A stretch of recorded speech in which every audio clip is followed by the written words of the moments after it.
Hi, I'm Ken Howard, and welcome to the Gay Therapy LA podcast. Today, I want to talk about gay men's goals. How do you define success in the new year? With a few weeks into the new year now, I've been talking with a lot of my clients about their goals for 2021.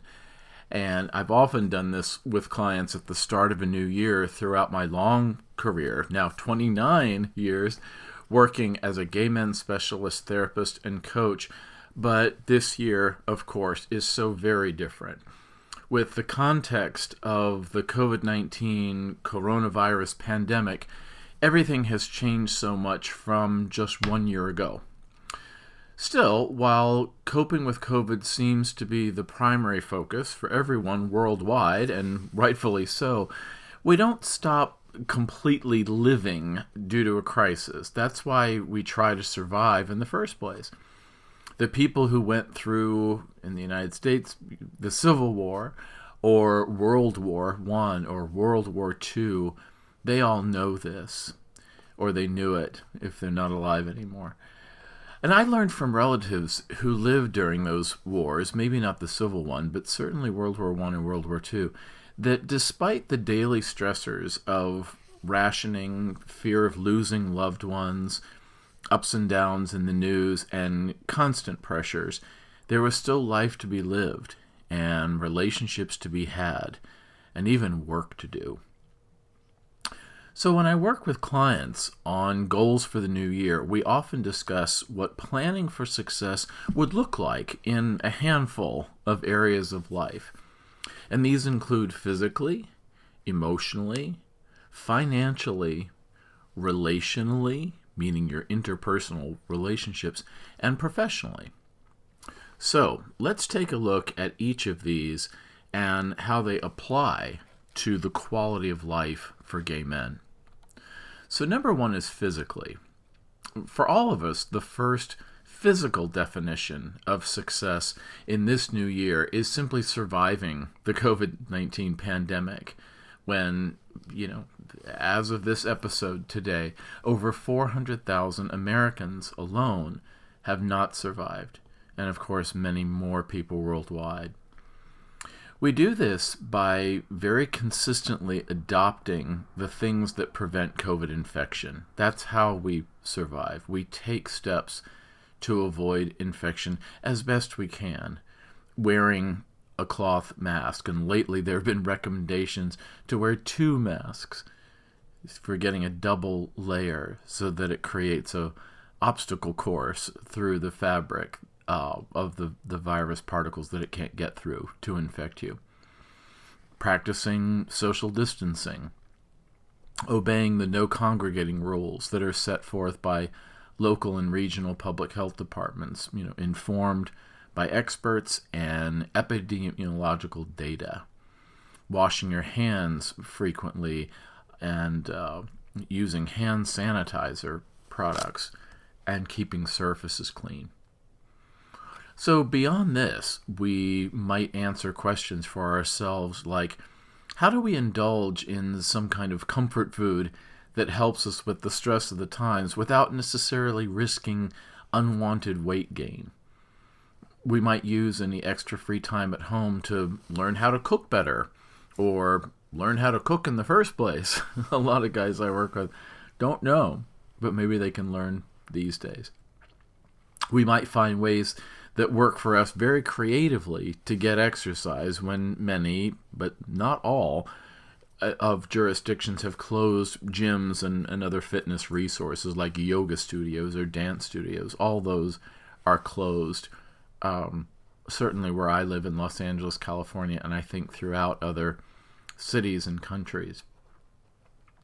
Especially if you compare your own situation physically in 2021 to what it was in 2020, how do they stack up? Were you more or less healthy this time last year? And what about your medical schedule? People need periodic checkups with a doctor, just like a car might need regularly scheduled routine maintenance. For gay men, are you getting support for your PrEP prescription refills? Are you even having sex? I had a previous episode on sex during COVID-19 and what are some harm reduction approaches to that. Are you seeing a dentist regularly to prevent tooth decay or other dental problems down the road? My dentist uses double masks on a face shield since his face and mine are close when he's doing dental work, and my face would be uncovered. So it's possible, but it needs those extra precautions. When you think of achieving success this year physically, what do you imagine for yourself? Do you want to fix something that's broken, like treating chronic pain somewhere in your body? Do you work on increasing your strength and balance and flexibility and or appearance, just like we might use the gym in other times, non-COVID times, especially for gay men? Do you need support for assessing or treating something internal? And there were recent reports that I read about increased acid reflux and stomach problems due to prolonged stress from COVID-19. Maybe success physically this year isn't about what's being in your best shape ever, although it could, but maybe it's more about being comfortable and stable and just strong enough to get through all this. Maybe a physical goal isn't about your actual body, but how you express yourself. The joke, not wearing pants or shoes has been a running joke with people working online on Zoom where they see you from the waist up. Guys have been talking about the COVID beard, the COVID mustache, or experimenting with cutting your own hair or trading haircuts with the people that you live with after watching some YouTube videos, and sometimes with surprisingly good results. My husband and I give each other haircuts. I tend to do more of my own, and I do his, and it's actually kind of working out. YouTube was very useful, even though we miss people that we have relationships with, like a hairstylist or a barber. Even developing your own personal style in other ways can be fun. So many people, gay and straight, have been exploring what it's like to not have to dress for work quite so much if you're working from home. I always like to encourage people to hold a vision of what their ideal self would be like in many areas of your life. So when you imagine your ideal self physically, what kind of images come to mind? Not a total fantasy like looking like Henry Cavill in a tight costume, but for yourself. Now, is there a way that you could work toward that this year, even given the pandemic conditions? What would you have to do, perhaps daily, to work toward that successful image physically? Number 2, emotionally. What does emotional success for you this year look like? Ever since the pandemic began, and for many people I know, especially in the United States, that was about March of last year, of 2020. And it's really taken an emotional toll, perhaps not only for what it was, which is worry, anxiety, confusion, frustration, fear, hope, disappointment, patience, but also for just how long it has persisted, which means that we have had to evoke both endurance and resilience within ourselves, individually and collectively. So to work toward your definition of success for this year emotionally, think about what you need for yourself and for others, for those you care about or are close to you. Maybe the definition of success emotionally this year for you is about sustaining that survivalist spirit to get through one day at a time of this temporary new normal, as we call it, as best you can. The need to be clear on what you do for self-care is at an all-time high. There's also the challenge of how to maintain and even enjoy emotional relationships that you have with a partner or spouse or roommates or family members or pets or neighbors. In my practice, single guys have had it tougher throughout the pandemic. I've noticed that. Because they don't have a griping buddy nearby to vent to each day. When we've had election stress in the U.S., we've had pandemic stress, we've had economic volatility, and so many other things in the past 12 months that really make us feel out of whack. And couples have had their own challenges, such as both partners working from home in close quarters. I've seen that several times and helped couples navigate that, gay male couples. Or couples having to give up so many fun things, parties for birthdays or anniversaries or some other occasion, family visits with parents or siblings especially, annual events like fundraisers or charity events that mark important things in the LGBT community, going on vacations anywhere, either nationally or globally, or just plain socializing, meeting friends out for a happy hour or for drinks, or to go to a movie or to the theater or to a summer concert. All of those things were taken away from us in 2020, and they're still not quite restored. And with so many people working from home, the challenge to achieve work-life balance is tougher, especially when you use the same general space for both work and life at home, your personal life. So if you allow yourself to envision what the definition of success is for you emotionally this year, what does that look like? Are you getting support of some kind for the obvious stress that we're all under? Are you getting support for non-COVID stressors? See, most of my clients are working on personal or career challenges in addition to or in the context of the COVID pandemic as a backdrop. If you think about what your predominant emotion has been these days, what is it? Could you somehow work to change that to something else this year? Can you maybe try to go from anxiety to stability, from anger to acceptance, from frustration to resilience, from fear to courage, from discouragement to determination, or from despair to hope? What would you need to stop, start, or change to move toward this vision of success in your emotional life, for yourself and in your relationships? Despite so many losses of resources that are just plain fun, bars, clubs, community events, movies, theater, concerts, parties, vacations, is there a new temporary definition of fun that you can identify? Sometimes it can be the simplest thing, like binging a whole new Netflix series, night after night, all at once. Or playing a new video game, if you like those. Or reading more. There's always more and different and new reading material. So in a time that requires so much sacrifice for us as individuals, and certainly as a local, national, and global community, what would help you to find meaning in all of this? Perhaps the saddest part of the pandemic, other than the obvious of so many people losing their lives and losing loved ones prematurely in the lifespan, is the feeling that even if we survive the pandemic, we will never get this time back.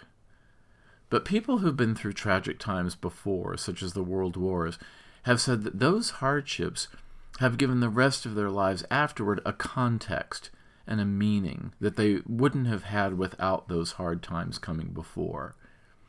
Forever after, we all know joy because we have known hardship so intimately, and for a prolonged time, although, granted, the world wars were several years or more, whereas this pandemic, while seemingly endless, hopefully will be greatly contained within the time of about 2 years total. We are already seeing signs in the gay community that if we can just get past some of the divisions, such as the hashtag gays over COVID controversy, or the loss of our sacred spaces, historic bars and clubs that have closed due to not just pandemic economic hardship, but by a vile greed by landlords or landladies and corrupt business people, then we will be poised to have a renewed vitality to the LGBT community that comes from having been separated and isolated and locked down for so long. We had that in the history of gay rights in America, for example, when we were separated and isolated and, in a sense, locked down because bars couldn't even be public And then after Stonewall, that started to change to a real renaissance in the 1970s. Maybe we'll have more of a renaissance of the LGBT community, since this time we're not locked down by a social oppression exactly, depending on where you are still, but by the pandemic. So will we still have the relatively newfound aversion to groping each other in bars when we haven't been able to touch or be touched in months? Who knows? Maybe cultural norms will change about that, and people's resistance to, that. It's still considered impolite to touch someone without their consent, but then, in generations before us, particularly with gay men, that wouldn't have been a concern. That would have been just part of the fun of gay men in a group setting. Who knows? We don't know yet exactly what our collective emotional mood as a broader LGBT community will be, but we do know that it will be at least informed by the pandemic experience. Many of my friends are predicting a renewed popularity in group sex and focus on having fun, a roaring 20s all over again. And, of course, gay men can have fun in ways that can only be imagined by straight people. Number 3, emotional. Number 3 is financially. We can't discuss the pandemic for very long without mention what it's been like economically. Part of the bitter controversy of all of this has been how people can be locked down with their businesses either closed or curtailed and still survive economically, especially in the United States, which, unlike many Western countries, is loath to provide its citizen with a public income, relying instead on the highly contested stimulus payments that are few and far between and generally small, and were bitterly, bitterly debated in the federal government throughout 2020. Although, others have continued to work, usually in white-collar jobs, and earn their regular salary and just work at home and spend less on leisure or travel, and so they've ended up with savings or a surplus with or without stimulus payments. The stock market in the U.S. has done exceptionally well last year for those with investments or 401k plans at work. For others, such as in the service industry, the pandemic has also meant recession and severe hardship. Restaurant servers, bartenders, barbacks, cooks, bussers, all kinds of people who work in hotels or tourism. So if you imagine what your definition of success financially for this year is, what do you see? Do you need to focus on making savings for yourself? Do you need to have a Zoom consult call with a gay-savvy financial planner that you've been putting off since, forever? Do you need to assess your level of debt that is accumulated and get help for how to manage that, to have a plan for getting out of some kind of hole that's been dug financially because of the pandemic? Do you need to discuss a plan with your creditors, such as student loans or credit cards or landlords or landladies, on how to recover from the pandemic blow financially? Now might be a good time to use any free time at home for increasing your financial literacy. Books by the lesbian Susie Orman or Jane Bryant Quinn, my personal favorite, can educate even people who don't like to think about financial planning to do just that. They can go a long way to help you from feeling panicked to feeling confident and relaxed about your finances, even if the actual amount of your income doesn't change for the time being. The information can make you feel empowered and a little bit less anxious about what to do about a hardship or a debt. You could start by reviewing any records that you have for 2020. Do you use a software program like Microsoft Money or Quicken or QuickBooks, or even just look at some old bank or credit card statements over the past year, either online or on paper? Try to see what were your big ticket items. What did you spend the most on in 2020? What did you spend maybe too much on in 2020 that financial success this year might change? Are there any observations or lessons that you can take from 2020 and then correct them for 2021? And then think about how it would feel to do that. Maybe it wouldn't feel good to give up something that you value, but maybe it would feel good to feel like you're not wasting on something, and instead you're investing in something new for your own well-being. I always say you want to spend your resources of time, which is limited for everyone to 24 hours a day, money, which would vary quite a bit from person to person, and energy, which also would vary from person to person. You want to spend the resources of time, energy, and money according to your values and your priorities and your goals, and those would be different for everybody. So if you assume, big assumptions, that a normal income could resume or even just continue later in 2021, what would you do? What kind of habits do you want to keep? Which ones do you want to stop? Which ones do you want to tweak or alter a little bit? How would this affect your finances in the short term or the long term? For me, I'm going to allow myself later this year, or whenever the pandemic subsides a bit, to perhaps save a little bit less in the upcoming couple of years in order to spend money to see my relatives that I came close to losing during the pandemic, and assuming that I still don't lose them before it's all over. I've learned that while saving is important, I don't want to save to the extent of not being able to visit my family and friends or see the world that I like living in. There has to be a reason to survive something like this, and that reason is usually based on the people that we share our lives with. I often work with my clients existentially. What do their lives mean, and what gives their life, including their choice of career, meaning and purpose and joy? I encourage a balance between responsibly saving for retirement and your old age to be prudent, but also allowing yourself some joy at every age and its related costs, just in case something comes along, as many have learned with COVID, that prevents you from ever reaching old age in the first place. I see it as sort of hedging my bets either way.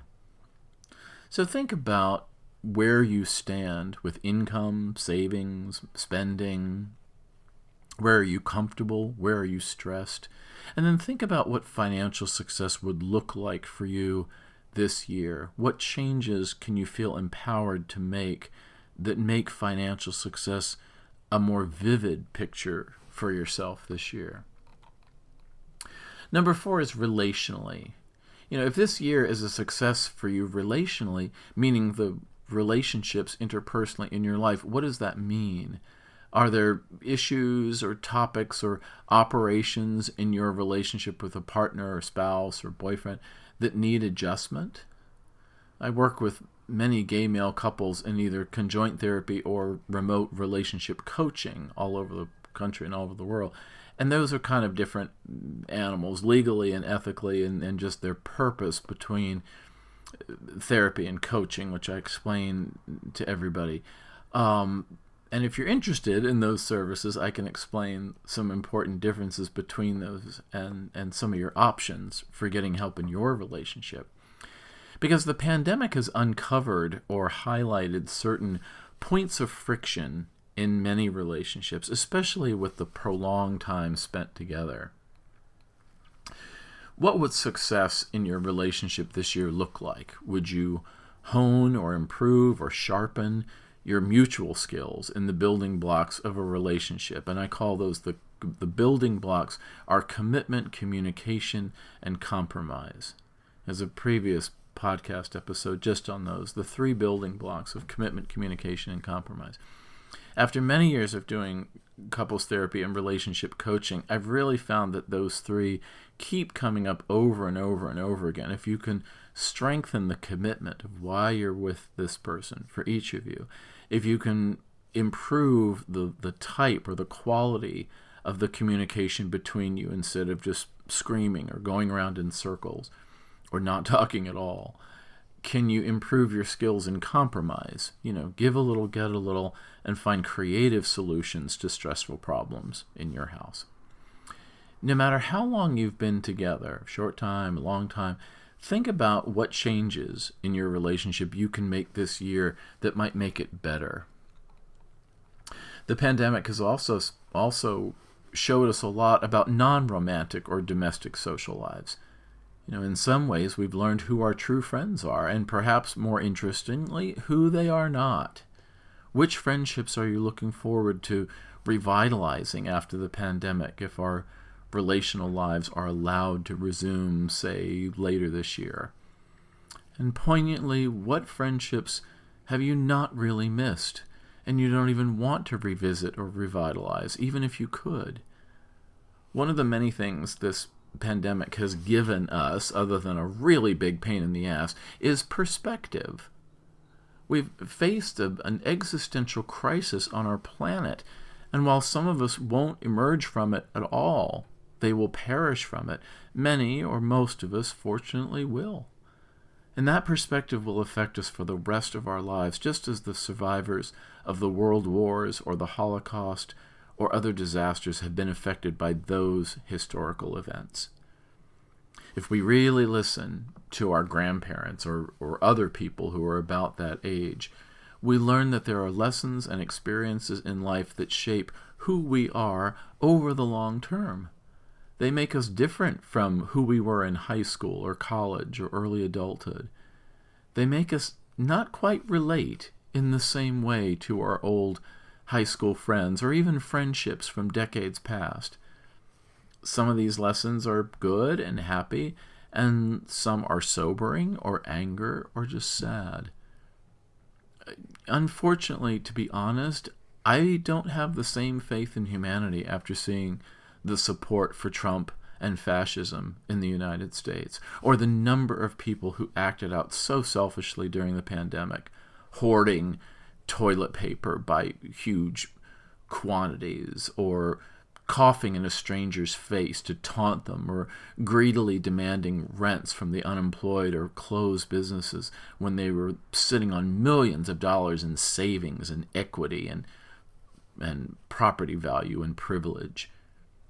After World War II, there were the Nuremberg trials to bring Nazi war criminals to justice.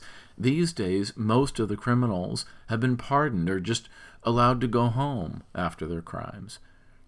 The very worst of actors in the pandemic will recede back into a certain social anonymity without us knowing that they did everything in their power to be part of the problem and not part of the solution. I'm going to have a tough time forgiving that, and so I probably just won't. I'll just focus on the heroes and heroines, so many of them, instead. So, when you define success this year relationally, what do you see yourself doing in the context of your family, in your group of friends, with your neighbors, with community members, with your broader LGBT brotherhood and sisterhood and colleagues? What about in your work colleagues? What do you want your social place and function and identity to look and feel like if you were more successful interpersonally this year in so many different settings? And this last one, professionally. Speaking of colleagues, how do you define success this year professionally? Is it regaining a job and a livelihood after you're having lost them? Is it returning to an office after working from home? Is it getting used to working from home permanently, as so many people are predicted to do? They might not be going back to an office. Working from home might be what they do for the rest of their careers. What happens to things like ambition when, for the last year or so, it's been about keeping your head above water and keeping employed and keeping stabilized? How do you regain things like ambition and growth and dreams and drive? No matter where you are in your career, it's important to see yourself in a context of where you've been, even if that's just been school, where you are now, and where you're going in the arc or the path of your journey as a professional. If we all live long enough, we might work or be friends with many people who will have been too young to remember these times, just as older gay men know plenty of young gay men who have only had a very vague idea about what gay life was like at the height of the AIDS crisis. For them, the pandemic will be their remote history from their own infancy. For us, it's part of our most influential life experiences. And we'll have to live with that. Well, eventually we'll be talking to many, many people younger than us.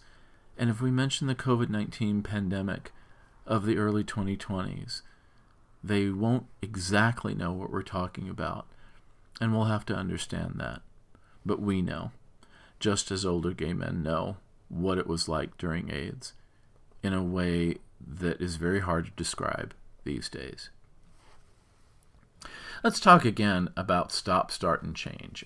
A little earlier, I mentioned that self-empowerment, my favorite word, my book is called that, Self-Empowerment, Have the Life You Want, available on Amazon. There you go. Here's a plug for you. Self-Empowerment, Have the Life You Want, involves a very conscious effort on what we want to stop, start, or change to make our lives better, and very consciously shape and manipulate in a good way our success in all of these areas. We stop things that we have determined no longer serve us.